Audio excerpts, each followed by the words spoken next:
This is the Storypunks Podcast, a show where we talk about all the punks. So steampunk, dieselpunk, cyberpunk, and all the other punks. I'm your host, Cindy Grigg. This is episode 14, and I just snapped, so I must be excited. I am speaking with John Pyka, who runs the Dieselpunk Podcast, among many other projects. So yes, we're talking about Dieselpunk and Decopunk today, so I'm very excited. Let me do a quick update, but it is an update that is kind of a fresh one for me because I would love to tell you about another work in progress that I've been working on for several years.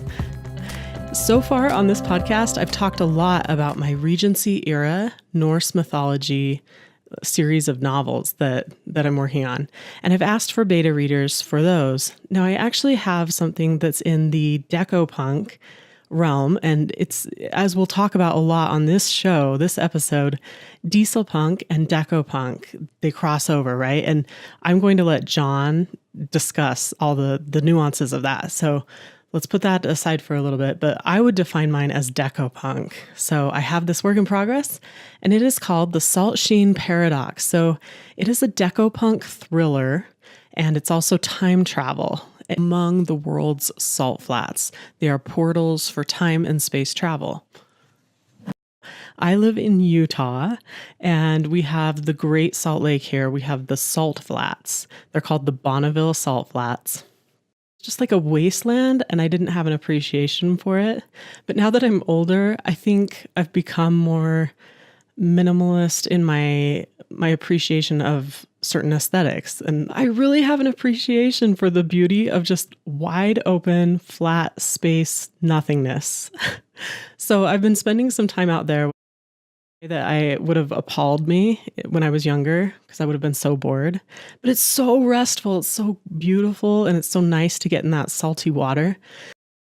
As I've spent time out there, I really started connecting with this resort that's out there. Now, it's not really a resort now. It's gone through all of these different renditions, and it's actually burnt down at least 3 times. So there's some interestingness there. But as it stands now, this resort, which is called Saltaire, it is a concert venue. So it's really cool because it's out on the salt flats, and sometimes they open up these huge windows and you just have that awesome sunset vista, and then there's a concert going on. It's pretty cool. So anyway, as I started spending time out there, there's a beach right there, and I started researching a little bit more about the older versions of Saltaire, and the one that really captured my heart was the one in the 1920s. So that is what my Decopunk novel series is about. And there's a conspiracy going on. There's some local history going on. And then the time travel and the technology, that's where all the punking comes in for me. So that's a really high level overview. But basically, if that sounds interesting to you, and if you are interested in being a Decopunk/Dieselpunk reader for me, a beta reader, that would be the bee's knees. And I can say that without it being too much of a 1920s cliche, because this is about Utah history. So yes, bees were a big part of that. Beehives, bee conspiracies, insect conspiracies. So yes, it's the bee's knees. You are the bee's knees. If you will please beta read this story for me, I would love it. I'm getting to a point where I will be sending that out to beta readers in the next, the upcoming months. So I would like to start gathering a list now and know who might be interested. Find that at cindygrigg.com. I'd love to have you. And without further ado, let's get into this episode where I'm interviewing John Pyka. He has so much to share with us, and this is going to be a longer interview. I try to keep them short, but there's a lot of content here, and it really kicks off Dieselpunk in some new areas, including Decopunk and the other eras that you might be interested in when it comes to the 20s, 30s, 40s, 50s. It depends how you define it. So let's jump right in and listen to John Pyka.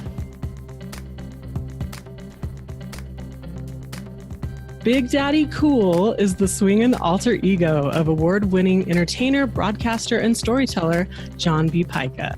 John has appeared in nearly 1,000 stage productions on every major TV network and in 4 major motion pictures. He has performed magic in some of the best restaurants and nightclubs in the country, including the Improv, the Laugh Factory, Zanies, Bamboozles, and Saratoga's premier night spot, Gaffney's. He is an award-winning actor, singer, and magician whose credits include MTV's Spring Break, A&E's An Evening at the Improv, the touring production of the Broadway musical Closer Than Ever, Norman Polanski in ABC's The Boys Next Door, PBS documentary Magical Time Travelers, and the BBC special The Convention Crasher. John also fulfilled a dream recently when he was invited to appear as a guest vocalist at the famous Carnegie Hall in New York City. So awesome, John. So John has also appeared as Big Daddy Cool in the off-Broadway production of Swingin' at the Roxy. In addition, he has performed for numerous corporate clients, including Churchill Downs, Dillard's, Shell Oil, Habitat for Humanity, Mercedes-Benz, and Amway Corporation. He is a 3-time champion of magic and a 2-time recipient of the Houdini Award for Variety Artist of the Year. One of John's talents as a performer is to create unforgettable, larger-than-life characters. He has played some of the great characters in theater like the Cowardly Lion, Judd Fry, Rooster Hannigan, Marion Sam, Norman Polanski, Buffalo Bill, and Mr. Bumble. He has created several original characters, including the 1940s swing magician, Big Daddy Cool, the past his prime vaudevillian Uncle Eddie Sparks, and the world heavyweight champion, strongman Johnny Awesome.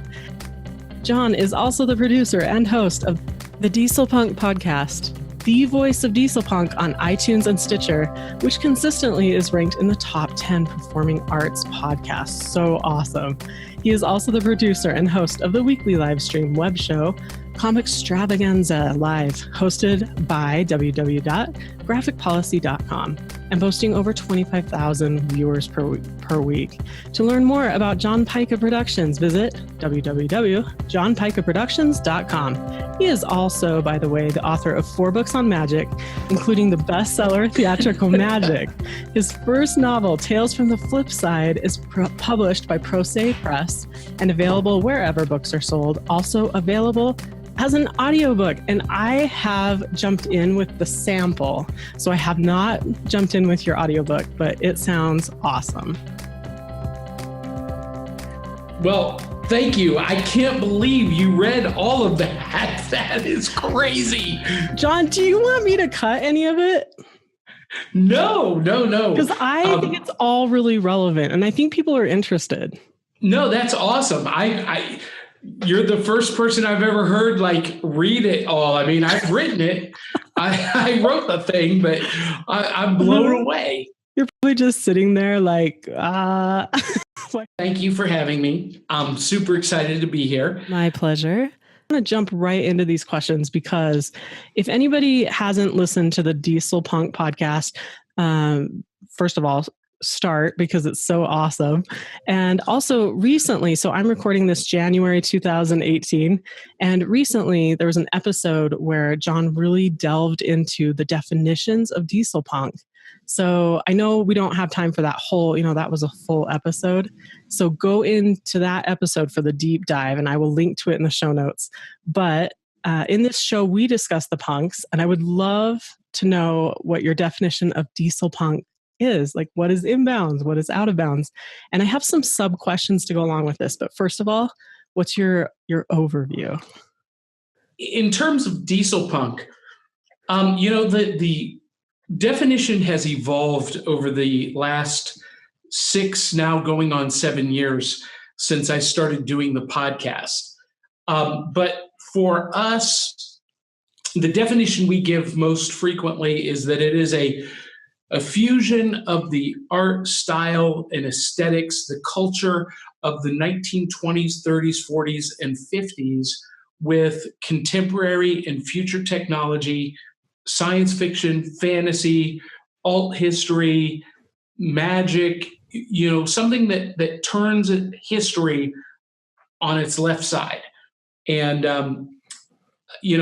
my co-host Larry Amiet describes the punk of Dieselpunk as that disrespectable element. And, in literary and entertainment circles, science fiction and fantasy are still kind of under the radar, and, they're not considered highbrow literature and entertainment. So they're a little bit disrespectful. Genre disrespectable. Fiction. Yeah. Yeah, genre fiction. And so, for me, Dieselpunk has a heavy dose of retrofuturism. That's what that mashup of style and technology is. It's retrofuturism, seeing the world of tomorrow through yesterday's eyes. That's beautiful. That's a good tagline. I love it. Yeah, that's mine. It's what I do.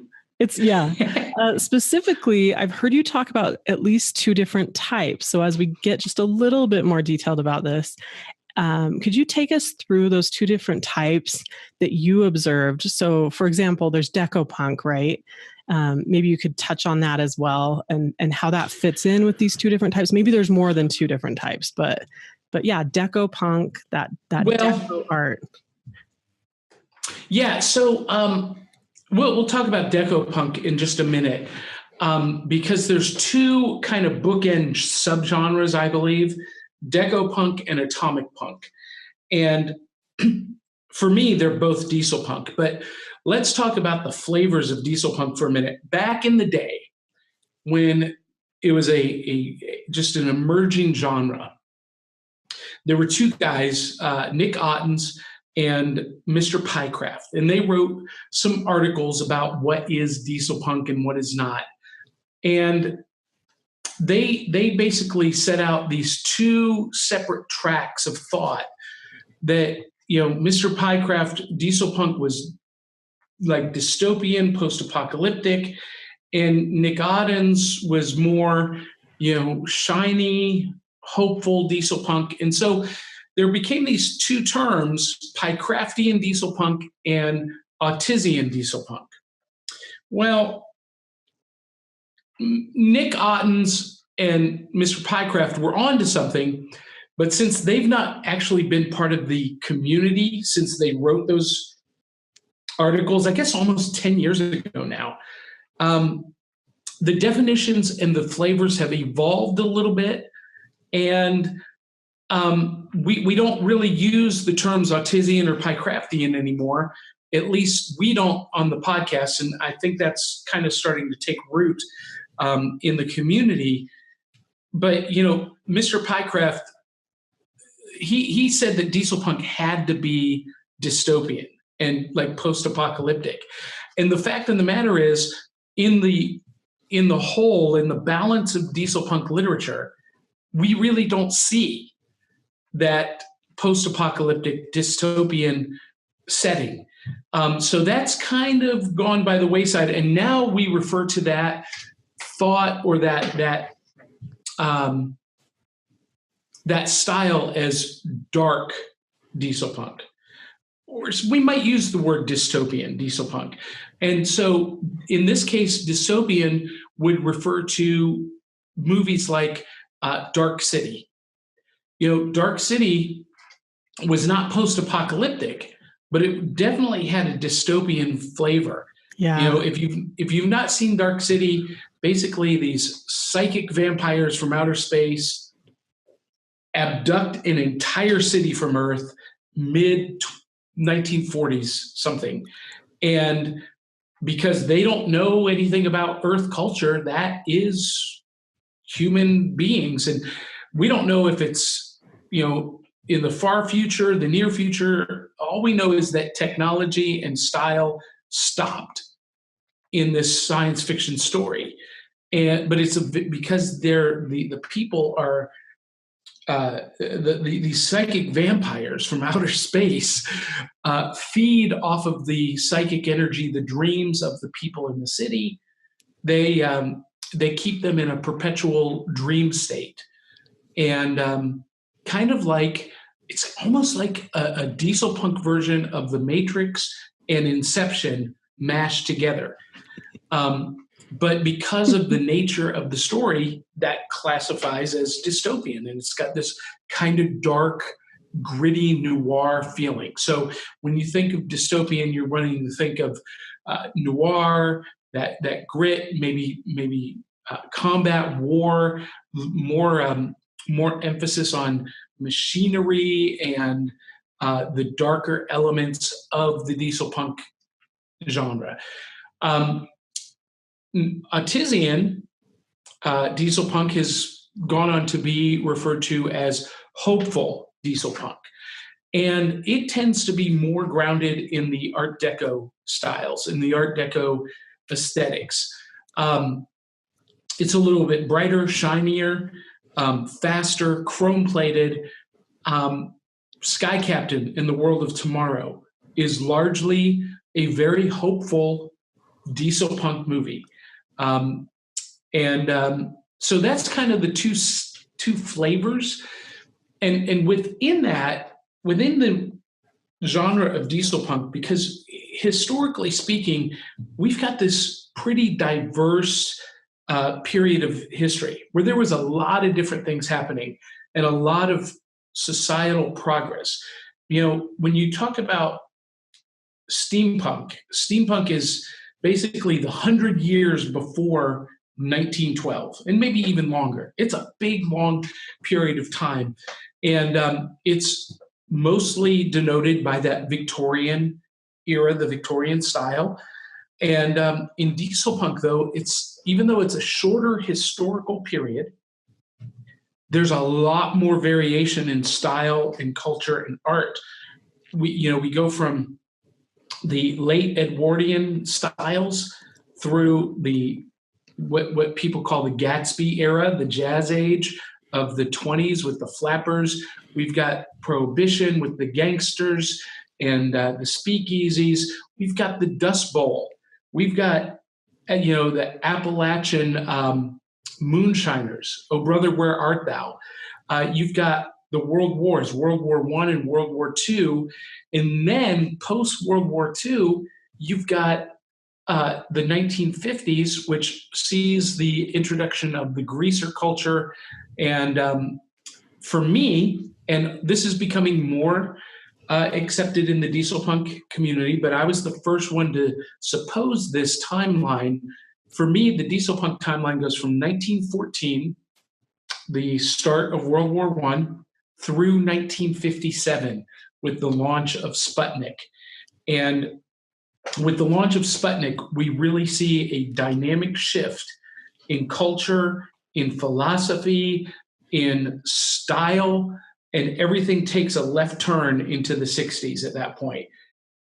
There's these two subgenres within Dieselpunk that are largely recognized. Decopunk has been called a subgenre, but really all Decopunk is Dieselpunk, but not all Dieselpunk is Decopunk. So Decopunk is the part of Dieselpunk that is that hopeful, bright, shiny,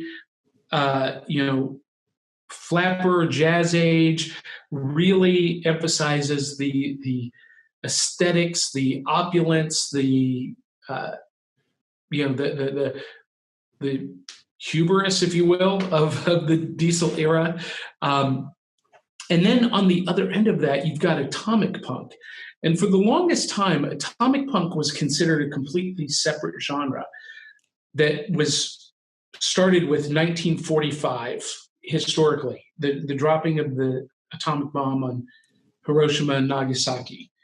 But the problem with that is, even though it ushered in the age of atomic energy, it didn't really have an impact on the style and aesthetics of culture. Now, have you heard Atompunk? Have you heard that term? Or because I think Atompunk and atomic punk, and I don't know, but do you think those are used differently from what you've heard? They're the same. Okay. They're the same. It just depends on who's using the term. Okay. But I would, and so people say that 45 through 1960 something is the Atompunk era. And I would say that no, Atompunk is actually 1945 through 1950. 57, and all Atompunk is Dieselpunk, but not all Dieselpunk is Atompunk. Oh, this is interesting. Does that make sense? Yes. Yes. So, and here's where this comes down to, and this is where the genre of Dieselpunk has really evolved since I became involved 6-7 years ago now. When I came on the scene, Dieselpunk was defined very much the same way steampunk is. The steampunk genre supposes that technology stopped with the development of the steam engine, and everything is based off of steam forward. And Dieselpunk originally was conceived in the same way, thinking that, because of the time frame, the fuel of the economy then was diesel fuel. So that kind of following along that pattern, it seemed to be the natural word to use. But as the genre has evolved, it's really changed quite a bit. And it's really no longer based on fuel. Dieselpunk instead supposes that style, art, aesthetics stopped. Oh. Technology kept moving forward, but it's the style and the aesthetics that kind of froze in the diesel era. And so that's really the biggest difference between the genres now. That's really interesting. And that, like I said, a lot to think about there. So thank you so much. And I love these definitions that come up in the community. On that line, so you spoke recently about the importance of not fracturing these communities that matter to us. So you mentioned that there's some fracturing that's happened within Dieselpunk, and we won't get into all the details or name names, but why does Dieselpunk need these varying ideas? First of all, it's important to know that Dieselpunk is first and foremost, it's got a social movement element to it. There's a reason why we call ourselves punks. We're not anarchists per se, but we are a little bit anti-authoritarian.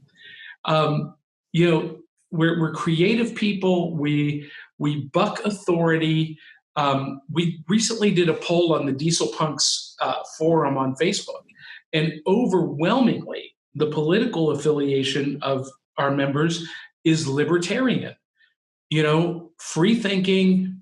Not anarchists, but we don't trust authority, and there's this internal nature to push against the authority. For me, I'm casual tonight. I'm not wearing a tie, but I don't go out in public in a t-shirt and cargo shorts, what we call the national uniform.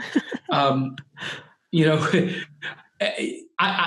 see that. I see guys dressed in sloppy clothes, and I rebel against that.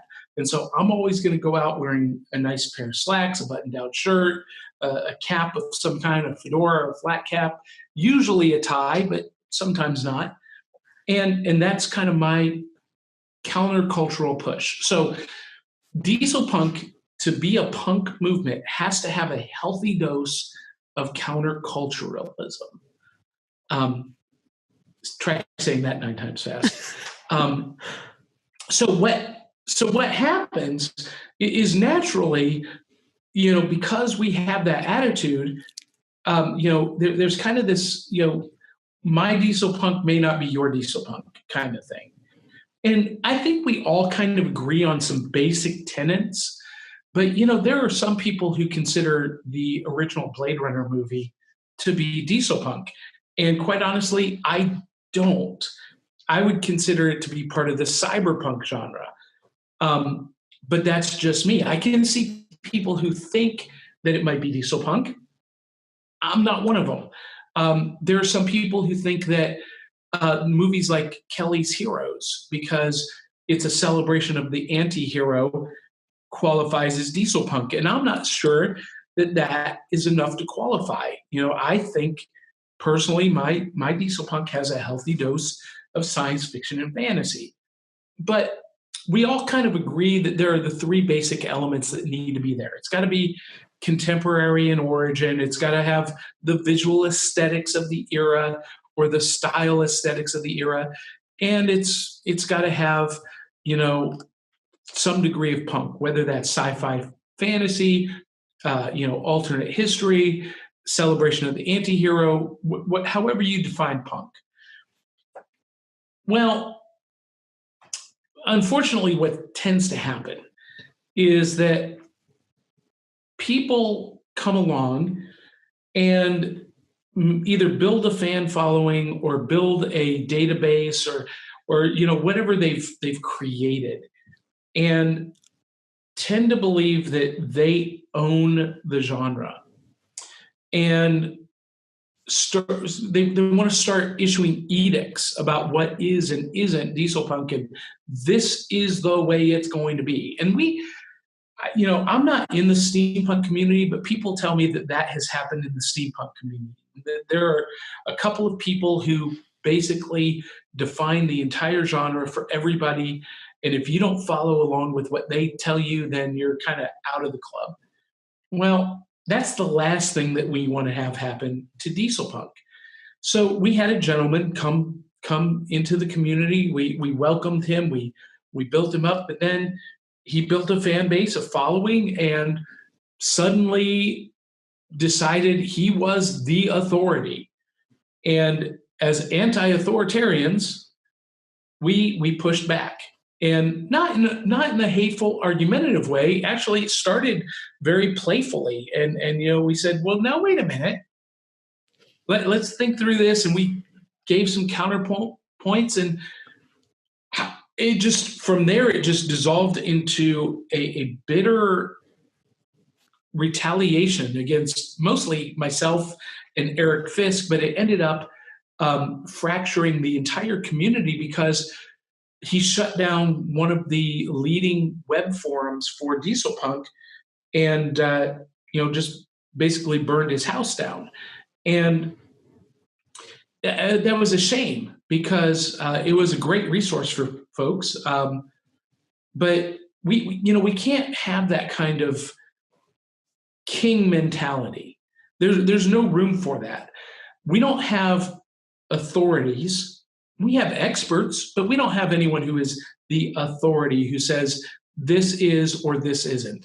We have opinions and we honor each other's opinions. We can disagree. The thing about Dieselpunk that is so unique is that because you have such wide variety of style and aesthetic styles in the era, it's this big tent naturally, because you can be a Dieselpunk if you're into, Oh Brother, Where Art Thou, or if you're into Sky Captain in the World of Tomorrow, or if you are into Sucker Punch, or, Wonder Woman, or Fantastic Beasts and Where to Find Them, or, if you read comics like, Hellboy or Lobster Johnson, or I'm a big comic book fan, so I could go on and on about comics all day. Or, if you're a gamer and you just want to play, Dieselpunk games like BioShock and Cuphead, or, whatever it is, it's a big, big tent. And so there are a lot of places for opinions to come from and a lot of different ways to express those opinions. And so it's important that we be open and allow free expression. And I guess more than anything, Dieselpunk is kind of like our modern day Radio Free Europe. Yeah. And I think what you just said, it can apply to any of the punks we cover on this show. So thank you. It's an important lesson. So for anyone who hasn't jumped into your series, I want to talk a little bit about your book series. It's called Tales from the Flip Side. Can you give us an overview of this story? All right, so Tales from the Flip Side started as my live show. It started as my show is Big Daddy Cool with the Bombshell Kittens, basically a 1940s swing music, magic, comedy, and dance review. And we toured it around for years and years and years, still are. Now it's called Tales from the Flip Side Live, because you read the book, see the show, read the book. Cool. I'm a creative genius. Yeah. Anyway, so when we, I got the book deal kind of a backwards way. I'd already written a couple of magic books, but the publisher came up to me at a convention and he says, and he had seen my show, and he says, "Have you ever thought about writing a book?" I was like, "Well, maybe." And he says, "Well, I'm going to publish it." I was like, "Okay." And 9 months later, we had Tales from the Flip Side, the book. And it is a collection of 3 stories based on, the first story is based on the backstory of my character, Big Daddy Cool, because as a theatrical performer, I teach students how to act and how to create characters. It's kind of one of my primary talents. And I created this very intricate, in-depth backstory that came out on stage. And so really, all I had to do was take that bio and put it into prose form and write a story around it that got the character from point A to point B. And so that's the first part. And, it's a story that's got superpowered showgirls and time-traveling gangsters and vampire Nazis. It's an autobiography. And then the second story is, one of the things I love is when directors or writers tell a story from another perspective, or when you get to see the flip side of what has happened. Get it? Flip side. So the second story is kind of what's going on in Europe at the same time. It's a story that runs parallel to the first story, with a different cast of characters. And then the third story is actually a version of the original script of Swingin' at the Roxy. That was the name of the live show. And we renamed it Trixie Goes Downtown. And it's about the character Trixie Malone, who basically recounts the events that happened that night at Club Roxy from my show Swingin' at the Roxy. And she's recounting it to a policeman, and basically it's written in the style of the police reporter taking the notes. And so that's the book, and it's a lot of fun, and it's gotten great reviews. And volume 2 is coming up this year, so I can't wait for that. If you're looking for a great Dieselpunk pulp adventure, check it out. Fantastic. So music, let's talk about music and Dieselpunk. You've had several musical specials as part of your podcast, but it just seemed to be a huge part, and maybe even more so than some of these other punks that we talk about on my show. So why is music and dance so important to this age?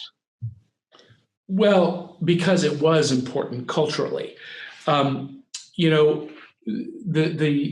1920s is often called the Jazz Age, and it's called the Jazz Age for a reason. That's when we saw the rise of American jazz, and Zelda Fitzgerald creating the Flapper Girl movement, which was all about freedom and expression, and the music reflects that, and the music really mirrors what was going on culturally, and the same thing through the 30s and then into the 40s with the swing era. Music was just such an important part of especially World War II. And, this is a time when, we didn't have television. Movies were big entertainment, but they were still, it was still an emerging industry. It wasn't like it is today, where you could just go down the street and see 20, have your pick of 20 different movies. There was like one movie in town. So after you went to the picture show, that was pretty much it. And so you had the radio and you had the dance, the bands, the nightly dances, the USO Club. And so, music was such a huge part of the historic era. And, as retro history lovers, it's become a big part of Dieselpunk, and it's a huge part of my life. I was a musician, music major, singer long before I knew Dieselpunk was even a thing, and so it's always been a part of my entertainment, my world, my life, and it just naturally is for Dieselpunks as well. Oh, so cool.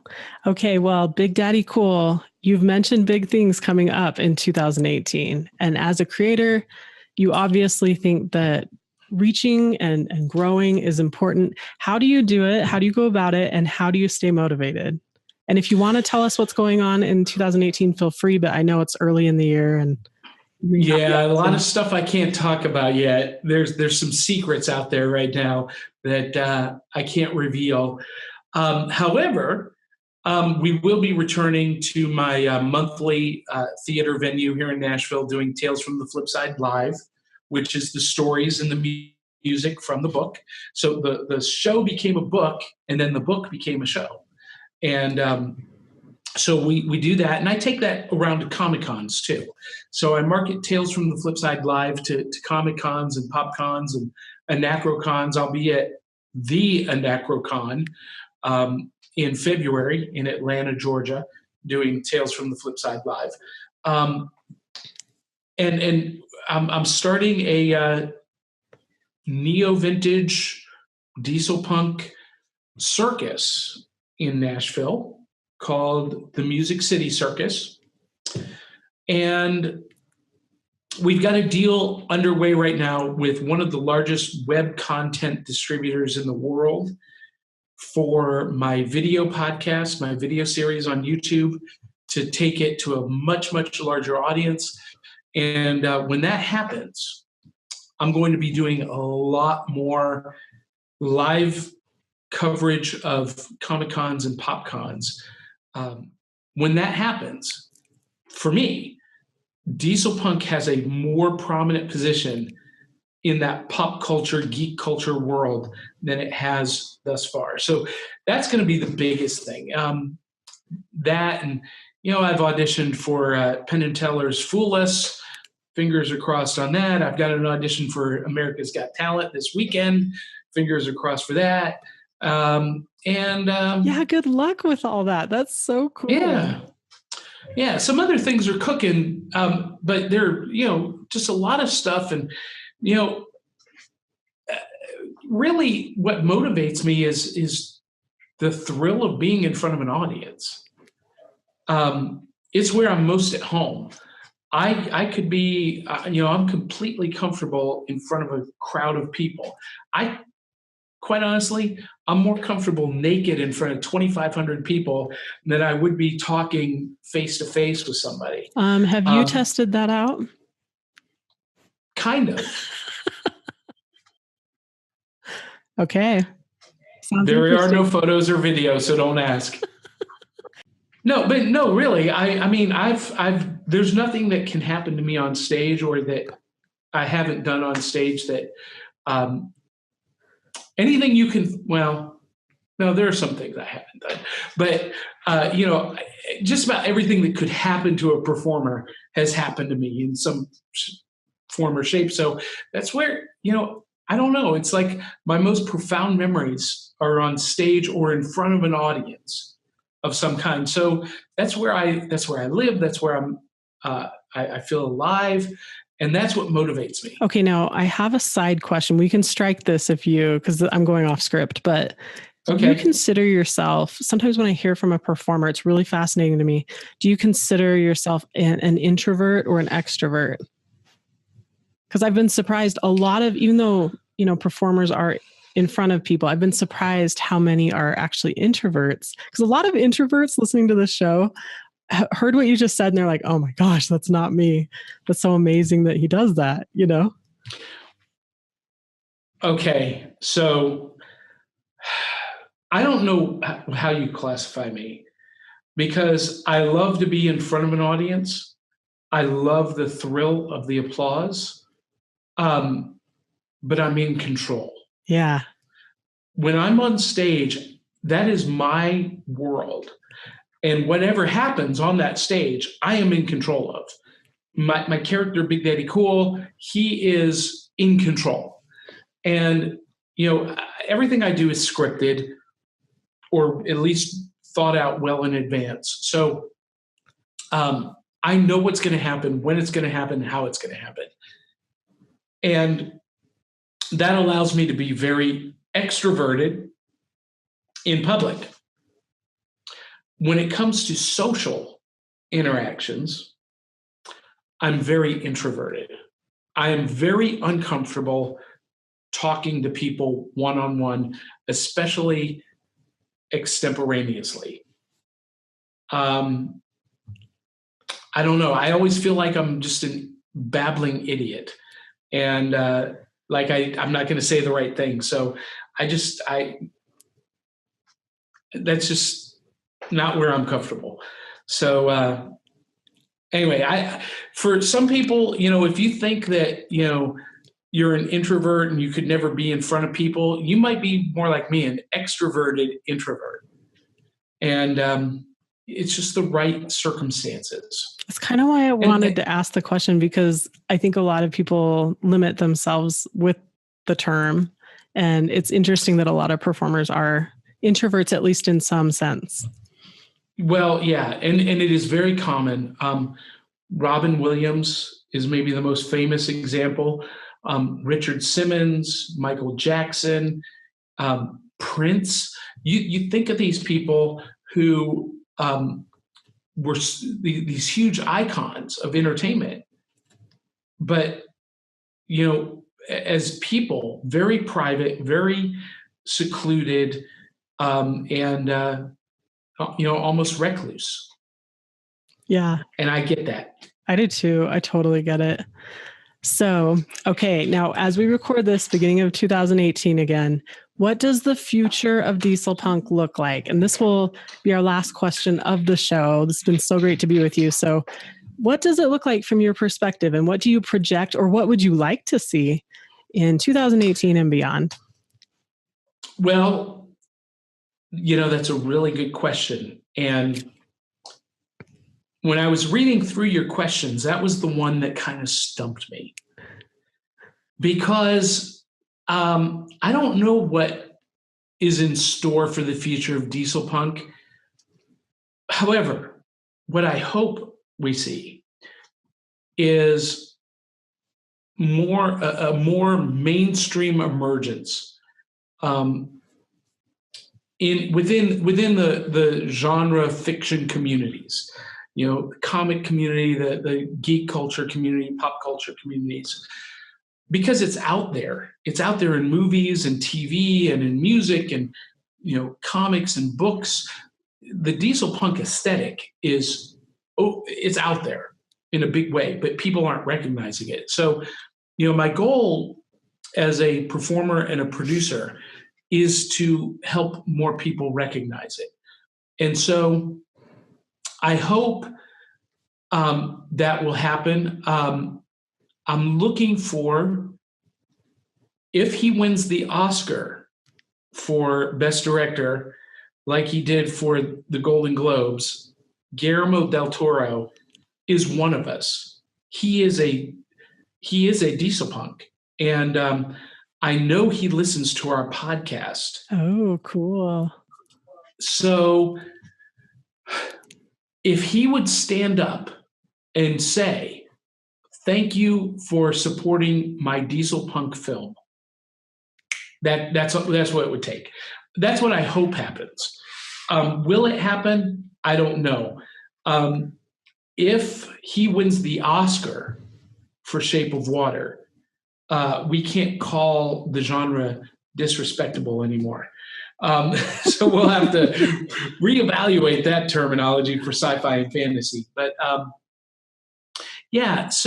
but if I have my way, if the distribution deal that I was talking about goes through,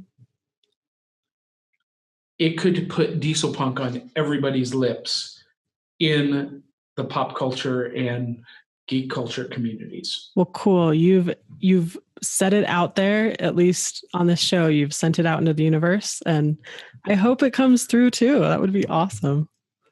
Yeah, we'll have to wait and see. Yep. Fingers crossed. So thank you so much for taking the time to be on the show with us. Can you let my listeners know where to find you, or any special deals you have going on, or just anything that they should know right now as we close? Yeah. So the best way to find me is my website, BigDaddyCoolShows.com.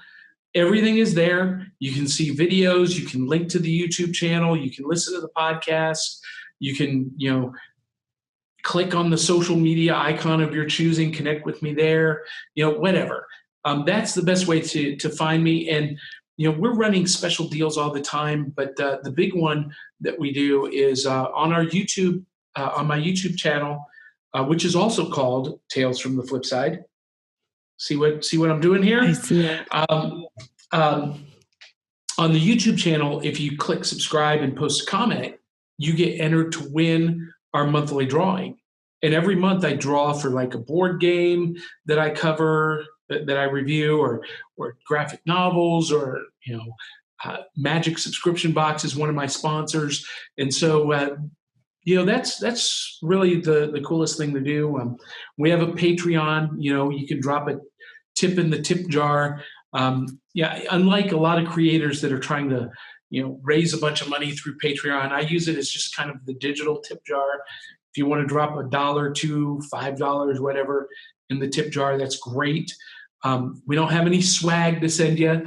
I tried that. It's really hard to do. Just for those creative people who think you're going to use Patreon and send out all these great epic rewards every month, reconsider that.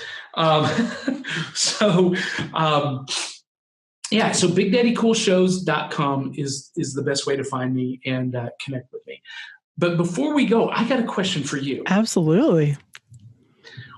Where did you get that awesome t-shirt on the mannequin next to you? Oh, awesome. I'm glad you asked. So this is from Microcosm Publishing, and it was episode 3. I had a guest named Ellie Blue. She came on, she talked about Solarpunk, because what they do is a lot about biking and stuff. So they put it in this bike gear, this heart, but they also do some steampunk stuff. Like this book all of this is from them, but you can see right there that that's definitely a steampunk book, right? And so they do all kinds of cool stuff, but a lot of it has to do with bicycling, which is really cool. Well, that's awesome, because I'm an avid bicycler. Are you? Oh, yeah. I commute to work on a bicycle. Oh, yeah. That's what they are all about. And in fact, Ellie Blue, she started a genre called feminist bicycling science fiction. Not all their books are that, but... We'll see. And that's how I express my Dieselpunk too, is through my bicycle. I'm riding a 1929 style, 1946 style Schwinn cruiser. Wow.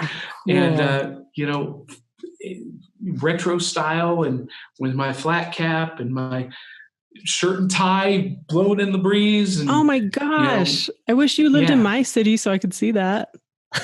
When I'm out, out and about. I also wish Ellie Blue could just be right here in another window on our call, because she would be nerding out with you right now. There's always next time. Okay, so I knew that interview would be fantastic, especially with someone named Big Daddy Cool. I mean, come on. But that was just absolutely illuminative, especially for me as someone who's writing in that space. So Decopunk, Dieselpunk, and I would love to have your feedback once again. So if you're interested in beta reading The Salt Sheen Paradox, please join my list today. It's at cindygrigg.com. So CINDYGRIGG steampunk.com. And once again, I have separate lists. So if you're interested in my Regency era steampunk book, sign up for that at the same place. You'll just find the two different lists. Or go ahead and sign up for this one, the Decopunk thriller. Or you can also sign up for both. All right, all you Dieselpunks, Decopunks, other punks, have a wonderful week, and I will talk to you next time.